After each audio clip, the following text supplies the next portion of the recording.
Vamos a comenzar el teórico, en este caso de región superficial de cara.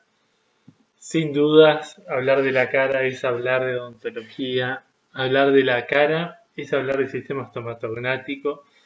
Así que en esta región vamos a ver muchas cosas que ya vimos en otras regiones. Realmente esta región es un confluente de elementos que llegan desde otras regiones, por tanto va a tener una gran comunicación con ellas y veremos las morfologías que hay de la cara, veremos cómo se mide la cara en algunos aspectos que nosotros los vamos a vincular y somos nosotros los odontólogos los que analizando las proporciones que hay en la cara pudiera haber características determinadas en algunos pacientes o tal vez algunos problemas que puedan estar dándose y nosotros con la apreciación del paciente poder determinar qué y cómo poder intervenir. Así que de esa manera comenzamos este teórico.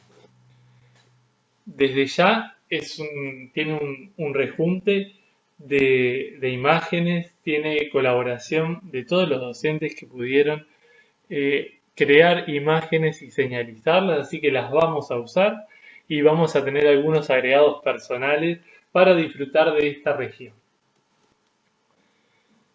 Como siempre, cuando comienzo a estudiar una región, tengo que saber sus límites. En este caso, la cara tiene sus límites superficiales. El superior será la línea de nacimiento de cabello o de iniciación del cuero cabelludo. En el caso inferior será el borde inferior de la mandíbula. Y en los sectores laterales será el borde posterior de la mandíbula, de la rama, y acá el surco preauricular. Y con esto completamos los límites uniendo estos trazos de la cara. Sin duda, uno de los análisis que hacemos es la división en tercios. Si bien hay división en quintos en este sentido, vamos a ver la de los tercios, que es muy habitual y nos da muchos datos. El tercio superior va de la línea de nacimiento de cabello hasta, ¿se acuerdan aquel accidente en el frontal, en la línea media, una elevación? Los dejo razonar y ahora sí les digo, pueden pausar, la glabela. El tercio medio, a partir de estos tercios, sí puedo ver ciertas particularidades, ya que el tercio superior es puramente el hueso frontal y no voy a poder hacer nada. El tercio medio hablamos de en altura del hueso maxilar y parte de los huesos del complejo facial fijo. Pero este tercio es un tercio que, según la morfología de cara del paciente, puede estar aumentado o no. Lo puedo modificar y con cirugía se puede modificar este tercio. Una proporción de tercios, una armonía de tercios, dará la estética.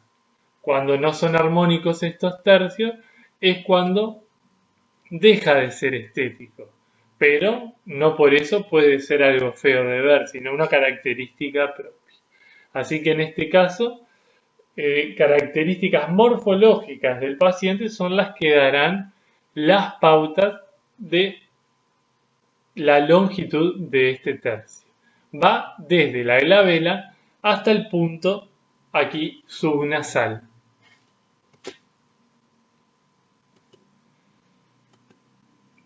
Y el tercio inferior, que va desde el punto subnasal hasta el punto más inferior del mentón, es un punto que va a estar responsabilizado por la mandíbula. Si la mandíbula tiene una dirección de crecimiento hacia abajo, estará aumentado. Si la mandíbula tiene una dirección de crecimiento hacia arriba, estará disminuido. Nosotros asociamos un tercio inferior largo, a tal vez gente que pueda respirar por la boca. Por tanto, la mandíbula desciende y el tercio inferior aumenta. Las personas con cara larga también tendrán este tal vez aumentado, aunque puede estar proporcional a este tercio. Siempre comparamos tercio medio con inferior y su relación. Tercios inferiores cortos lo relacionamos a la pérdida dentaria.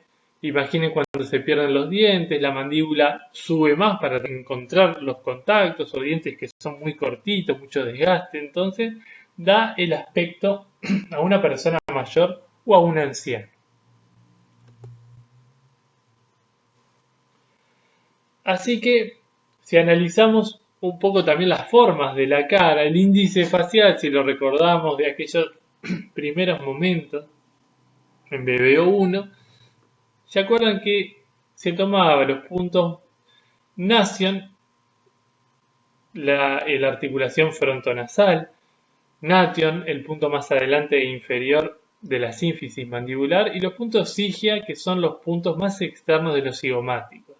Y ahí se verá una cara proporcionada, los mesoprosopos o mesofaciales, pero cuando el diámetro vertical sea mayor al diámetro horizontal, bastante mayor de esa relación, será una cara leptoprosopa, de un biotipo de cara facial leptoprosopo, o si lo asociamos con la longitud de la bóveda, sería dólico facial. En cambio, en una cabeza, una cara ancha, ¿sí?, donde los diámetros largo y ancho son similares, será un biotipo euriprosopo, o si lo asociamos a la longitud y a la anchura de la base de la bóveda craneal, será un braquifacial. Por tanto, la morfología de la cara va a ser característica en unos y en otros, con sus ventajas y sus desventajas, pudiendo ser muy estético una cara proporcionada, pero de la misma manera una cara alargada o una cara ancha.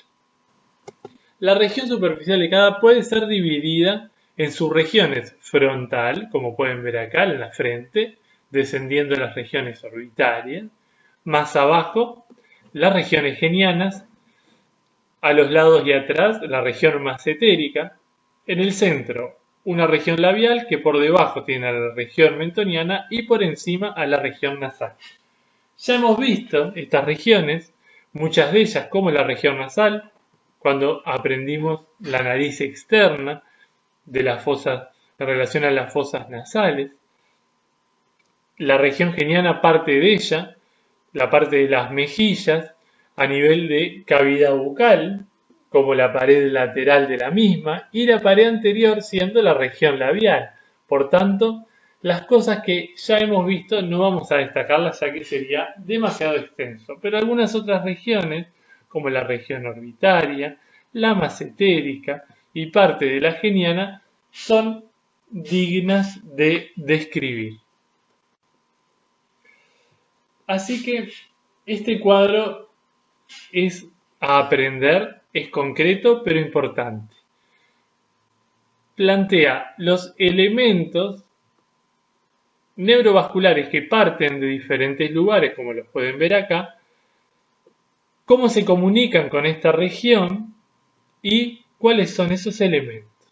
Muchos de ellos los vamos a ver luego en los esquemas y en los cadáveres, pero estaría bueno ya este cuadro incorporarlo y aprenderlo. La región geniana va a tener una división en cigomática, infraorbitaria y bucal.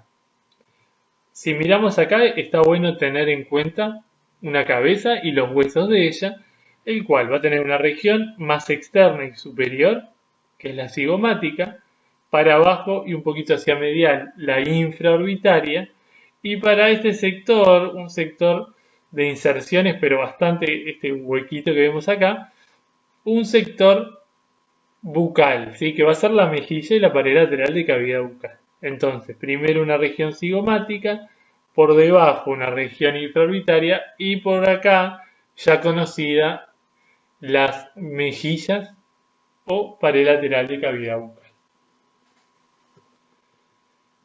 Por tanto, vamos a ver muchos elementos que van a pasar y van a estar ahí. En este sector estoy en plena pared lateral de cavidad bucal. Miremos acá los dientes. A recordar arterias y vena facial. Acá veo la vena, pero la arteria pasa por delante y también la pudiera ver en este sector cuando atraviesa desde abajo hacia arriba.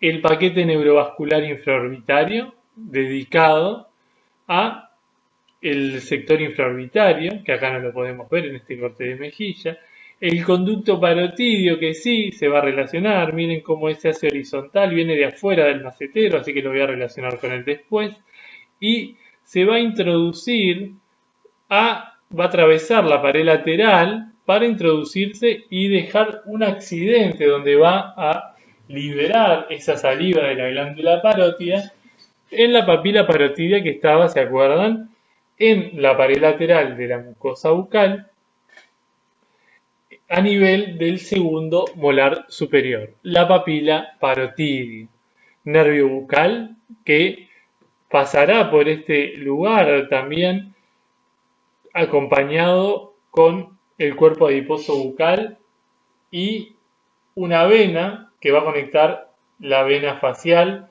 con el plexo pterigoideo, que es la vena facial profunda. Estos tres elementos encontrados en este espacio entre el buccinador, que acá lo veo como núcleo muscular de la mejilla, y allá el macetero. Hiato, buccinato macetérico. También voy a ver ramas del nervio facial que van a llegar superficialmente, también de la región parotidia, región macetérica y luego verlos por aquí. Y la arteria facial transversa, que no está por acá, pero también es superficial al macetero. La región macetérica, entonces, se va a dividir, es la región del músculo macetero. Acá veo un corte horizontal, veo la rama, el macetero, la glándula parótida, y por acá estoy viendo una línea que simula el trayecto del nervio facial. Entonces, ¿qué plano voy a encontrar? Uno superficial a la fascia, que sería este que está acá, en este espesor. Otro que va a ser la fascia. Y otro que va a ser subfacial, por dentro de la fascia, que ya sé que voy a encontrar ahí seguro al músculo. Así que suprafacial en este espesor, ¿qué voy a encontrar? Nervios superficiales, aurículo temporal y auricular mayor. Estos músculos dedicados a la inervación de la piel de la sien, el aurículo temporal, en este sector del sector superior de la región macetérica, un nervio sensitivo, el nervio mandibular, y el nervio auricular mayor, cuya inervación era la piel de la cara a nivel del ángulo, por tanto, va a ser la zona inferior de la piel de la región macetérica. La glándula parótida, que acá la veo, ven cómo se prolonga. Si yo hago una línea a nivel del borde posterior de la rama, tengo todo este triángulo que se prolonga. Esta es la prolongación facial, ¿sí? Prolongación facial que se une con la porción retromandibular, ¿sí? Que sería de la línea para atrás. Pero de la línea para adelante en esta región voy a ver la prolongación facial, que de ella saldrá el conducto parotidio, que ya hablamos hacia dónde va en la pared anterior, las ramas terminales del nervio facial que se desprenden como simula esta línea discontinua, y la arteria facial transversa, ¿sí? Arteria facial transversa, rama de la arteria temporal superficial. Aquí entonces, para ver un poquito más los elementos suprafaciales por afuera del macetero, por tanto, prolongación de la parótida, miren cómo llega las ramas del nervio facial. Por aquí abajo estará llegando el nervio auricular mayor. Por aquí arriba algunas ramas del aurículo temporal, que acá lo ven, se dirigen hacia adelante. ¿Se acuerdan tan importante con la ATM y su inervación? Así que conducto parotidio, paralelo a él la arteria temporal superficial, las ramas del nervio facial ya las nombramos, así que es una digna foto para visualizar todo lo que hablamos y está señalado. Los otros planos, por tanto, tendrán la fascia massetérica, que vamos a repasar luego sus inserciones en el arco cigomático, los bordes de la rama, y van a generar una celda que será la celda massetérica. ¿Quién va a estar adentro? El músculo massetero. Y los subfaciales será lo que está dentro de la celda massetérica, por tanto, el músculo.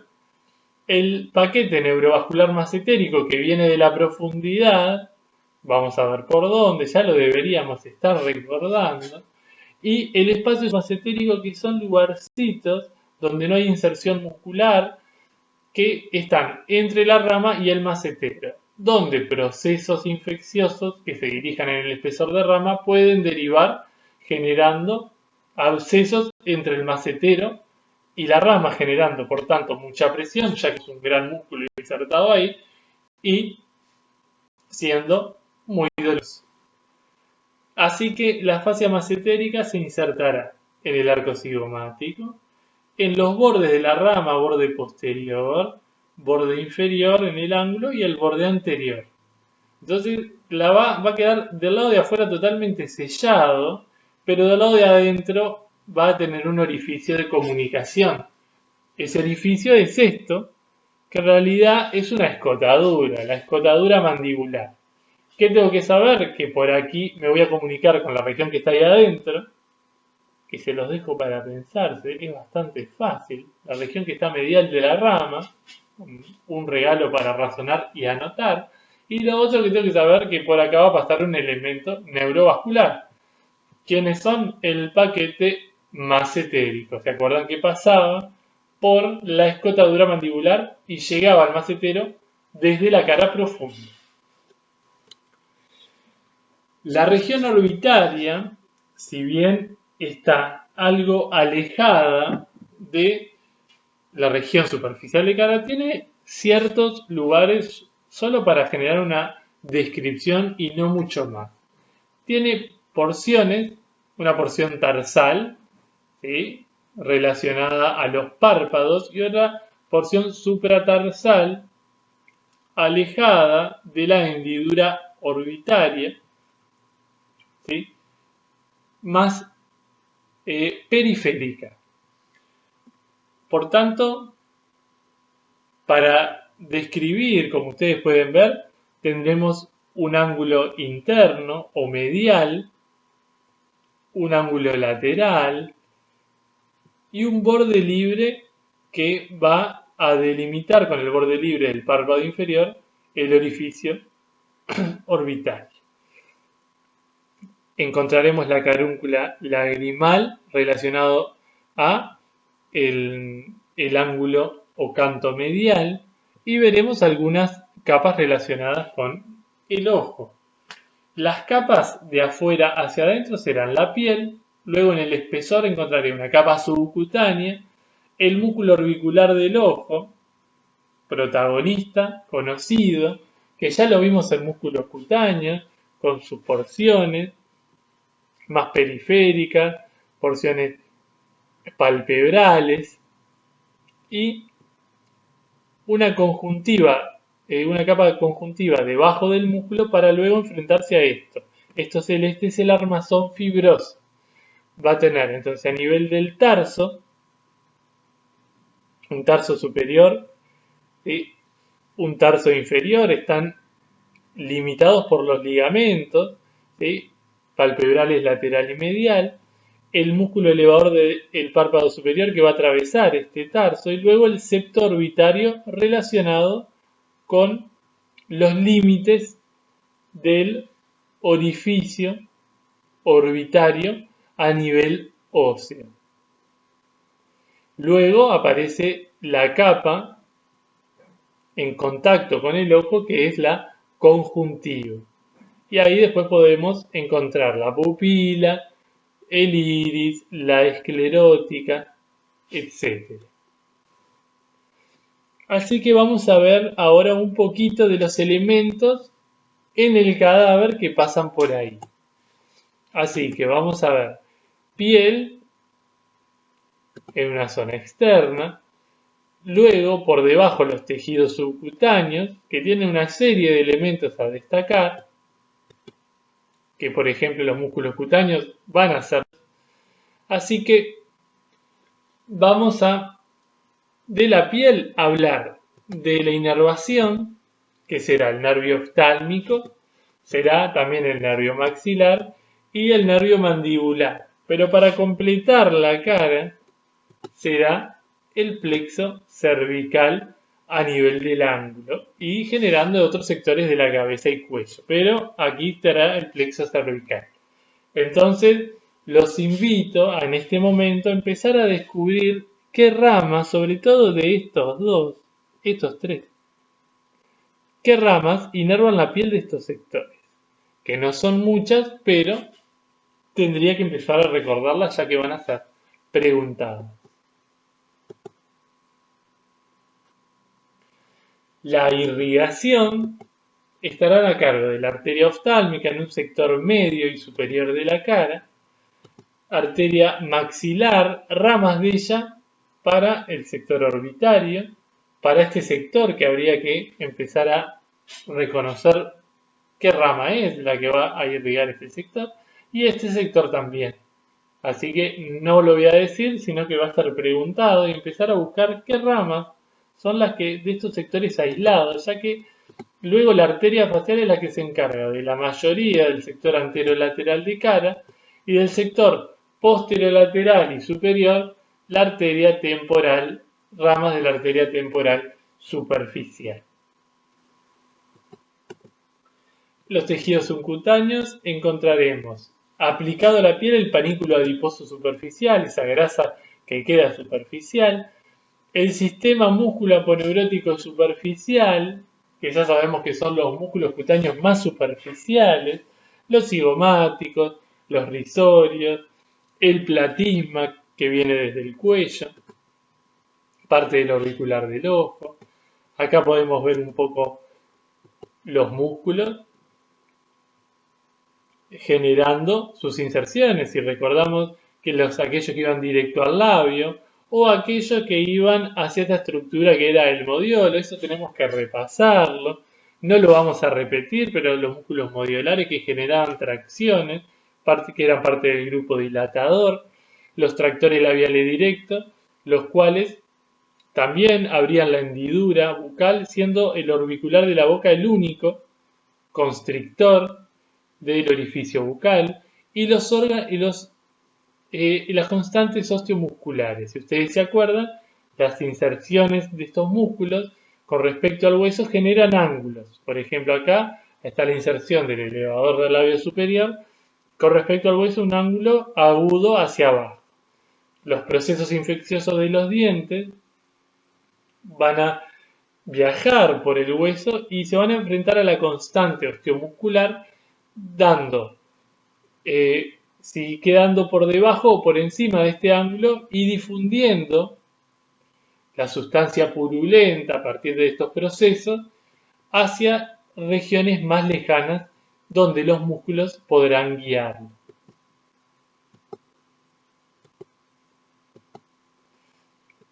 Músculos cutáneos más profundos, como acá el elevador del ángulo de la boca, el buccinador. Acá vemos una linda imagen de los cigomáticos, mayor hacia el modiolo, menor hacia el labio. Así que podemos destacar varias de sus inserciones e ir repasándolas.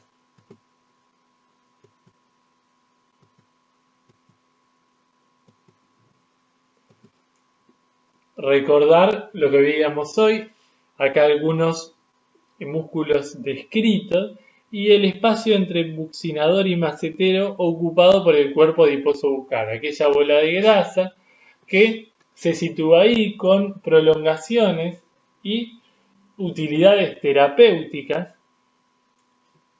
para la cicatrización en caso de algún tipo de extracción, pero también dedicada a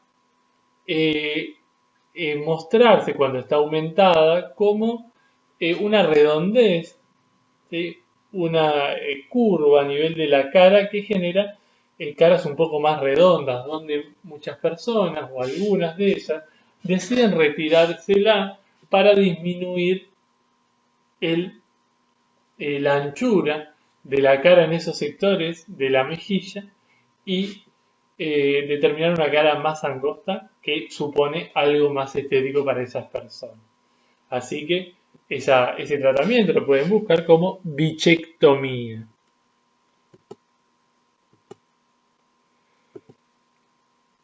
Sin dudas, si nos visualizamos en esta gran imagen, vamos a ver que a nivel de las mejillas, otras capas que aparecen son la submucosa y la mucosa. ¿Sí? Vamos a ver entonces que la submucosa se espesa en el sector posterior de la mejilla y genera a nivel de la mucosa la almohadilla bucal, por ejemplo. Veremos las inserciones del buccinador cuando hay alvéolo y cuando no hay alvéolo, generando las correderas, buccinato maxilar y buccinato mandibular. Miren acá cómo desapareció el reborde alveolar prácticamente y el surco está casi a nivel de la cresta alveolar. En cambio, cuando tenemos hueso alveolar porque tenemos diente, hay cierta profundidad de este surco, de esta corredera, importante para la instalación de prótesis. El flanco vestibular de la prótesis está limitado a la profundidad y a la actividad muscular de este sector.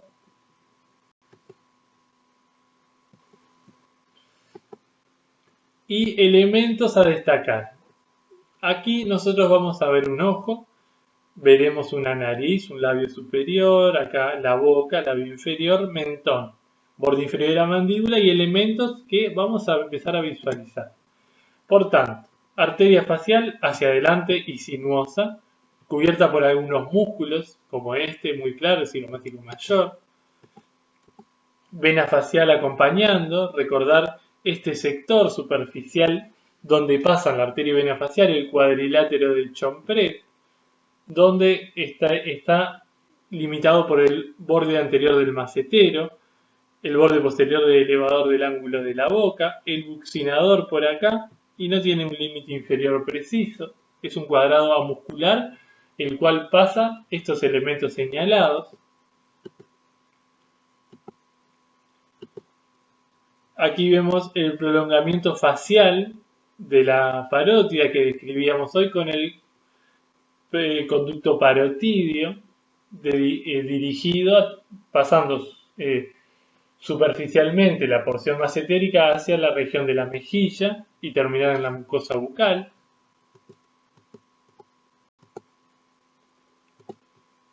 Otros elementos de esta imagen, que es la imagen primera que habíamos visto, ramas del nervio facial que salen de la parótida, por acá sigue en región macetérica.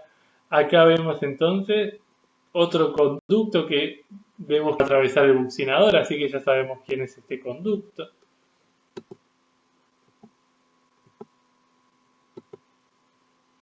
La arteria y vena facial como las vimos hoy, acuérdense la sinuosidad de la arteria que en general está hacia adelante y la verticalidad de la vena. Lo mismo acá, pero tapado por músculos superficiales como el platisma, que lo veo acá. Acá aparece la vena facial, que se ve en esta hendidura y cómo sigue en profundidad. Miren acá el músculo cigomático mayor, como siempre, cubriendo es un músculo superficial. El conducto parotidio, ¿sí? Otra vez, esta dirección horizontal, paralelo a la arteria facial transversa, pero como la arteria facial transversa, que acá no la vemos, sigue un trayecto más horizontal. Este se introduce a buscar el buccinador. Ramos terminales del nervio facial, en este caso las ramas temporales y algunas cigomáticas. Miren la arteria facial transversa, aquí horizontal, sinuosa, es sinuosa, pero sigue un trayecto hacia adelante sin introducirse al buccinador.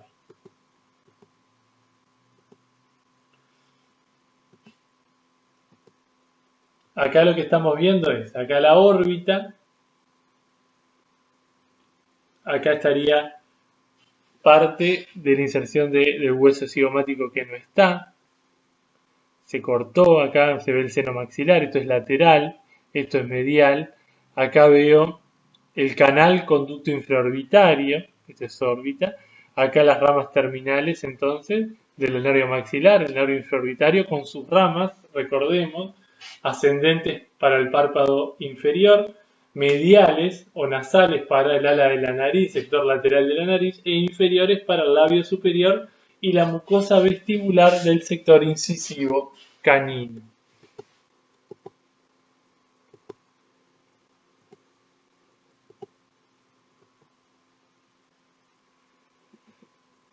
Acá vemos rama mandibular que está cortada, se sacó toda la rama, acá estaría empezando el ángulo, borde anterior de la rama, acá estoy en plena región infratemporal, donde vemos descendentes, una que pasa por el hiatro, entre la porción superior que estaría acá el pterigoideo lateral, y esta es la porción inferior, hiato intrapterigoideo, nervio bucal, y aquí veo la arteria maxilar que va a dar descendente la arteria bucal que se iba a introducir en el sector de la mejilla.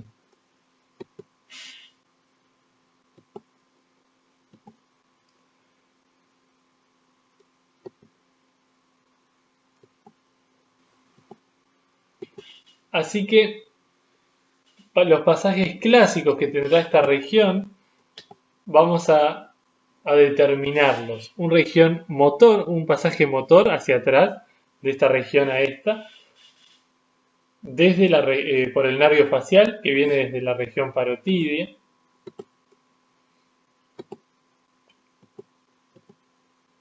hacia abajo de esta región un sector vascular que descenderá de la vena y arteria facial a los elementos luego vasculares, a la carótida externa, hacia la carótida interna posteriormente, el facial, en este caso hay una anastomosis distinta, pero hacia abajo será una comunicación vascular, hacia atrás dijimos una comunicación motora, nerviosa motora, y a nivel profundo será sensitivo, ¿sí? Nervioso y sensitivo por las ramas terminales del trigémino. Una de estas será el nervio infraorbitario, pero por debajo, por ejemplo, a nivel mandíbula tendrá el nervio mentoniano.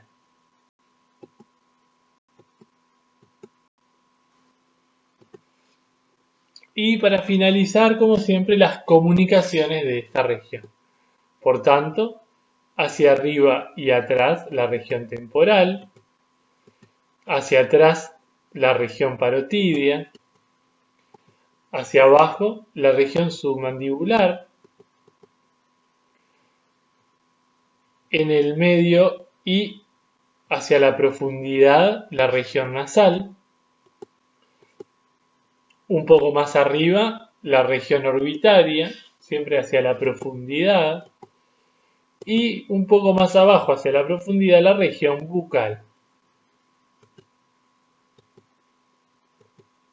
Aquí un corte horizontal que pasa por las caras oclusales de los dientes inferiores, los molares, hacia atrás la región parotidia, claramente se puede ir de una a otra sin ningún límite e impedimento.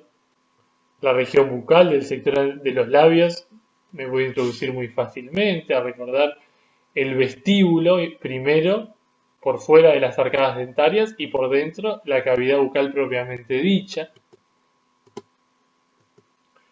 Y si me voy hacia atrás, pero a la profundidad, por el hiato buccinato más etérico, me voy a ir a medial de la rama y a la región infratemporal.